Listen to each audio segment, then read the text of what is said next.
Update करेंगे आपको मैक्लोडगंज से। हमारे district bureau chief Fayaz Ahmad की रिपोर्ट के मुताबिक असिस्टेंट डायरेक्टर ज़राअत चौधरी मोहम्मद लतीफ़ की क़यादत में तनवीर अहमद, अदनान अहमद खान ने कंट्रोल एड पर काश्तकारों में खाद तकसीम की।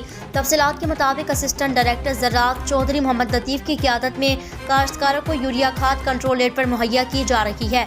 महकमा ज़राअत की तरफ से कायम करदा पॉइंट अल हाफिज़ कॉरपोरेशन गला मंडी मैक्लोडगंज पर महकमा ज़राअत के ऑफिसर्स चौधरी तनवीर अहमद और अदनान अहमद खान ने आने वाले तमाम काश्तकारों से आबियाना वज़ीर इनकम टैक्स की असल रसीद और शनाख्ती कार्ड की कॉपी वसूल करते हुए यूरिया खाद तमाम काश्तकारों में तकसीम की। ये अमल कई रोज़ से जारी और सारी है ताकि काश्तकारों को जिन मसाइल का सामना है इनको मद्देनजर रखते हुए इंशाल्लाह रोज़ाना की बुनियाद पर खाद तकसीम की जाए। इसमें छोटे काश्तकारों को तरजीही बुनियादों पर खाद की तकसीम की जाएगी।